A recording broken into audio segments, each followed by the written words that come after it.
आप सबको नमस्कार।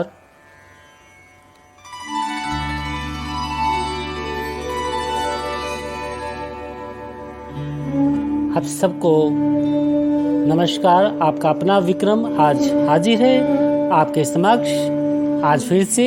जी हाँ, आपको मालूम है कि हम आपके लिए संगीत संबंधी विभिन्न जानकारियों के साथ हमेशा आते हैं और यह आपका अपना चैनल है। यदि आप इस चैनल पर अभी जुड़े हैं तो इस चैनल को सब्सक्राइब करना मत भूलिएगा।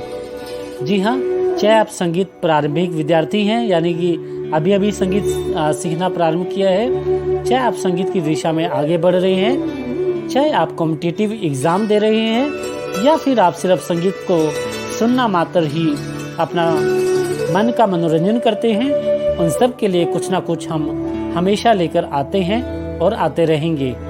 जी हाँ, बहुत बहुत स्वागत करता हूँ आपका अपना विक्रम आपके अपने ही channel music life with Vikram Chhabra music life में। हमेशा संगीत की ज़िंदगी के साथ हमेशा आगे बढ़िए, क्योंकि संगीत ही ज़िंदगी है और हमेशा हमारे साथ चलिए।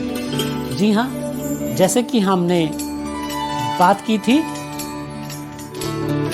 राग समय सिद्धांत के बारे में, पार्ट 1 हमने आपको इसके बारे में कराया था। आज हम इसका पार्ट 2 लेकर आए हैं कि किस प्रकार से रागों का जो समय है वो वैज्ञानिकों ने, संगीत शास्त्रकारों ने उसको विभाजित किया है। उसके अंतर्गत हम आपके समक्ष आज लेकर हाजिर हैं। जी हाँ, तो आइए ज़्यादा देर ना करते हुए बढ़ते हैं।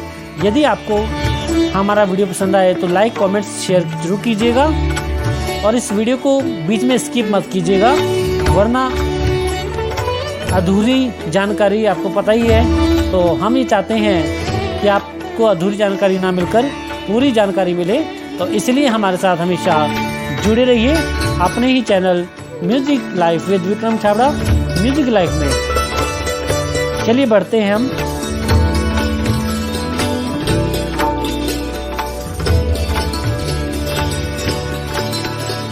सप्तक का विभाजन। जी हाँ, रागों के लिए सप्तकों का विभाजन किया गया था, जैसे उत्तरांग और पूर्वांग, ये हमने आपको बताया था। तो उत्तरांग में जो है वो पाधानीसा और पूर्वांग में जो है सारे गामा स्वर आते हैं। जैसे हमारे 24 घंटे होते हैं, इसी प्रकार से वैज्ञानिकों ने इनको 2 भागों में विभाजित कर दिया। ठीक है, तो बात करते हैं हम किसकी, सप्तकों के विभाजन की। जिस प्रकार गुणी जनों ने रात और दिन को, जी हाँ, 25 घंटों को 2 बराबर भागों में बांट दिया गया, उसी प्रकार सप्तक को भी 2 बराबर भागों में बांटकर 8 स्वर पूरे कर दिए गए। जी हाँ, 8 स्वर कौन कौन से हैं? सा, रे, गा, मा, पा, धा, नी, सा, यानी जो षड्ज है उसको भी इसमें शामिल कर दिया गया। षड्ज के मिला लिया, जिसे 8 स्वरों को बड़ी सुविधा से 2 बराबर भागों में बांटा जा सकता है। सप्तक का पहला भाग सरगम सारेगमा, जिसे सप्तक का पूर्वांग भाग कहा जाता है, और पाधानीसा, जिसे सप्तक का उत्तरांग भाग कहा जाता है। ठीक है, यहाँ तक आपको समझ में आ गया, उत्तरांग भाग कहते हैं इसको।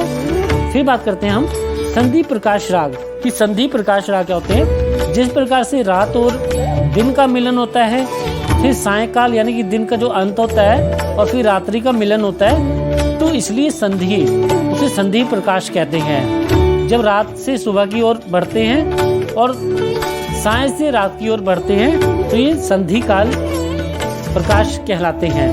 तो अब बात कर रहे हैं हम संधि प्रकाश रागों के विषय पर। इस समय में जो राग गाए बजाए जाते हैं उन्हें संधि प्रकाश राग कहते हैं, क्योंकि संधि प्रकाश समय जो है इसका 24 घंटे में भी इसको 2 बराबर भागों में बांट दिया गया है।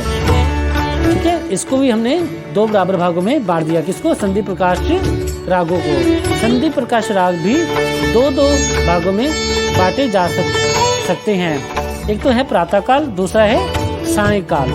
ठीक है, प्रातः है संधि प्रकाश रागों का जो वादी स्वर है वो सप्तक के उत्तरांग में होता है, यानी जो प्रातः संधि प्रकाश राग है। जब रात्रि से सुबह का मिलन होता है तो उस समय जो संधि प्रकाश होता है उसमें उत्तरांग के जो स्वर है जैसे प ध नी सा, ठीक है, उन स्वरों का वादी स्वर होना उनमें जरूरी है। जैसे धा वादी हो गया, नी स्वर वादी हो गया, ठीक है, सा स्वर, इस प्रकार से जो वादी स्वर होना आवश्यक है तो वह कराते हैं प्रातःकालीन संधि प्रकाश राग, ठीक है, सप्तक के उत्तरांग में होता है। और सायंकाल संधि प्रकाश रागों का वादी स्वर जो है पूर्वांग में होता है। जो शाम का है उसका वादी जो है वो कहाँ पर होना आवश्यक है, उसका पूर्वांग में होना आवश्यक है। यानी कि सा रे गामा में से एक स्वर वादी होना आवश्यक माना जाता है सायंकाल संधि प्रकाश राग में, ठीक है। प्रातःकाल संधि प्रकाश रागों में कभी भी रे धा एक साथ वर्जित नहीं हो सकते। प्रातःकाल संधि प्रकाश रागों की एक विशेषता यह है कि इसमें रे शब्द और ध्यावत स्वर एक साथ जो है वर्जित नहीं हो सकते, ठीक है। अब है संधि प्रकाश सायंकाल संधि प्रकाश। इन रागों में शुद्ध मध्यम और अनुवादी और तीव्र मध्यम विवादी के नाते प्रयोग होते हैं, ठीक है। रे धा कोमल, रे धा शुद्ध तथा गा नी कोमल वाले राग। फिर से देखिए, रे धा कोमल व रे धा शुद्ध तथा गा नी कोमल वाले राग। संपूर्ण रागों को 3 वर्गों में विभाजित किया जा सकता है, ठीक है। रे धा कोमल वाले राग, इन रागों में रे धा कोमल लगते हैं, वे कोमल कहलाते हैं। जिन रागों जो में रे धा लगता है वे कोमल कहलाते हैं, ठीक है।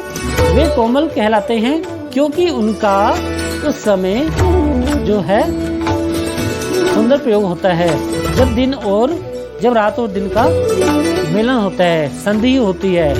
संधि मतलब मिलना, मिलाना।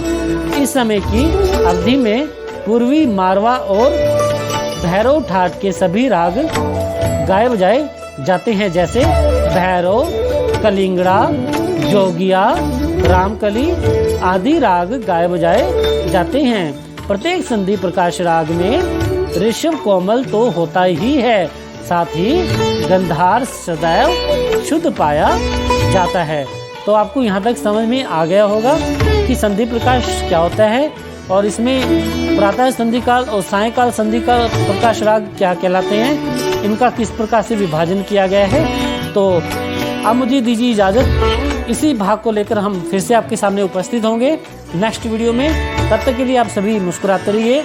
यदि आपको हमारा वीडियो पसंद आ रहा है तो लाइक, कमेंट्स व शेयर कीजिए और हमेशा हमारे इस चैनल के साथ जुड़े रहने के लिए आप हमारे चैनल को सब्सक्राइब कीजिए और हमारी सबसे पहली नोटिफिकेशन प्राप्त करने के लिए बेल आइकन पर भी प्रेस करना मत भूलिएगा। यूं ही मुस्कुराते रहिए, अपना ध्यान रखिए और संगीत की दुनिया में हमेशा आगे बढ़ते रहिए। अब दीजिए अपने दोस्त विक्रम को इजाज़त, फिर मिलूंगा किन्हीं और जानकारियों के साथ। तब तक के लिए अपना ख्याल रखिए। Bye bye, take care.